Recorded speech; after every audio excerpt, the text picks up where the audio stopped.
অন্নকূট মানে কি গো মা? সবাই তো করে। অন্নকূট মানে কি? অন্ন কি জানেন মা? অন্ন তো এটা আপনারা সবাই বোঝেন। অন্নকূট আপনারা সবাই বলেন যে অন্নকূট অন্নকূট। এখন যদি বলা হয় ও মা অন্নকূট কি গো, দেখা গেল অনেকে আমরা জানি না। কূট মানে হলো পাহাড়। কূট মানে কি গো মা? অন্নের পাহাড় সাজাতে হবে একবার প্রেমসে বলে। এটাকে বলে অন্নকূট। অনেকেই করে মা। তাহলে দেখবেন এই অন্নকূটের মধ্যে অনেক কিছু দিতে হয়, দেই না মা? অনেকে দেয়। কেন দেই গো মা এত কিছু অন্নকূটের মধ্যে? এটা তো জানা প্রয়োজন। এটা জানতে গেলে আপনাকে একটু পিছিয়ে যেতে হবে। পিছিয়ে যদি যান তাহলে বুঝতে পারবেন। তো এই জায়গায় বলছি কি জানো মা, আমরা অনেকে ভালোবাসি গোপালকে মা।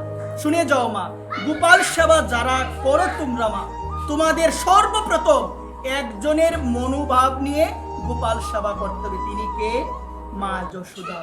মা যশোদা আমার যে মনোভাবে গোপাল সেবা করতো মা, ওই মনোভাব যদি তোমার মধ্যে না থাকে গোপাল সেবা কি হয় মা?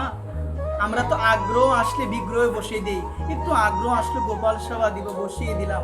অনেক কিছু আছে মা জানা প্রয়োজন, অনেক কিছু আছে আমাদের, এগুলো জানা প্রয়োজন। এই কারণে মায়েদের জন্য এই নিবেদন, আমাদের সর্বপ্রথম জানা প্রয়োজন। আপনি যে ঘরের মধ্যে গোপালকে বসালেন, আপনি কি ঠিক মতো সেবা দিচ্ছেন? আমার গোপাল তো শিশু না মা। গোপাল কি আপনাকে ভগবান জ্ঞানের সেবা দেন? গোপাল সেবা কি ভগবান জ্ঞানে দেন না ছোট একটা শিশু ওই জ্ঞানে দেন? শিশু জ্ঞানে। গোপালের অনেক কি লাগে গো মা? খিদা, অনেক খিদা লাগে। মা যশোদা জানো কয়বার সেবা দিত?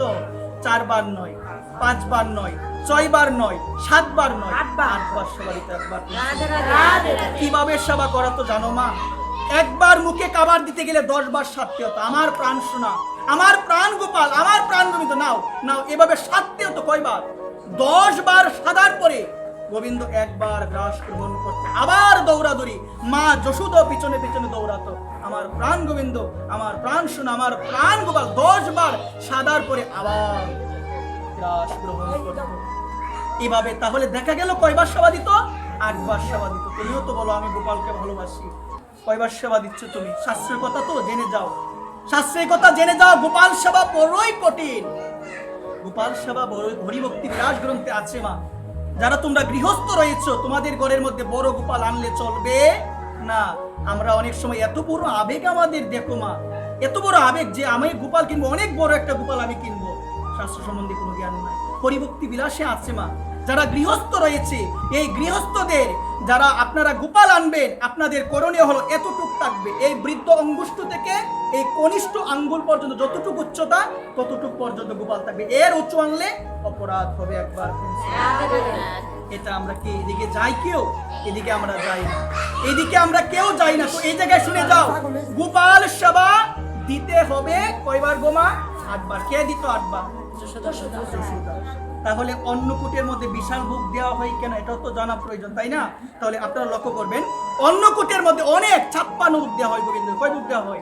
56 ভোগ দেওয়া হয়। আপনারা সবাই জানেন, আমরা সবাই একটা জিনিস জানি, আমার ভগবান এই দক্ষিণ হস্তের বৃদ্ধ অঙ্গুষ্ঠ দিয়ে গিরি গোবর্ধন পর্বত ধারণ করেছিল। আমার ভগবান 7 দিন 7 রাত্র আমার ভগবান ধারণ করে রেখেছিল। এই যে ভগবান ধারণ করে রেখেছিল, ভগবান তো তখন কোনো কিছু গ্রহণ করতে পারে না। একবার প্রেমসে বলো, কয়দিন গ্রহণ করতে পারে নাই? 7 8টা কত? 7 8টা কত গো?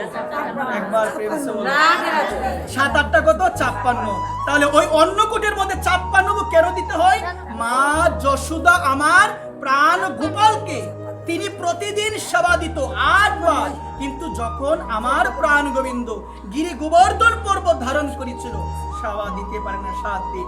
এই কারণে কি করেছিল জানো মা? ওই 56 ভোগ দিয়ে যখন গিরি গোবর্ধন পর্বত নামিয়েছিল আমার ভগবান, তখন আমার মা যশোদা আদি সবাই মিলে ভোগ দিয়েছিল 56 ভোগ আমার প্রাণ গোবিন্দ। এটা হচ্ছে অন্নকূট, অন্নের পাহাড়। কূট মানে পাহাড়। শুনে যাও, কূট মানে কি? সবাই বলো, কূট মানে হচ্ছে পাহাড়। তাহলে অন্নকূটের দিন গোবিন্দের রূপের চিন্তন। কোন রূপের চিন্তন জানো? আমার গোবিন্দ গিরি গোবর্ধন পর্বত ধারণ করেছিল, এই রূপের চিন্তন। সাধারণ মানুষ পাবে গো মা? জীবনও পারবে না।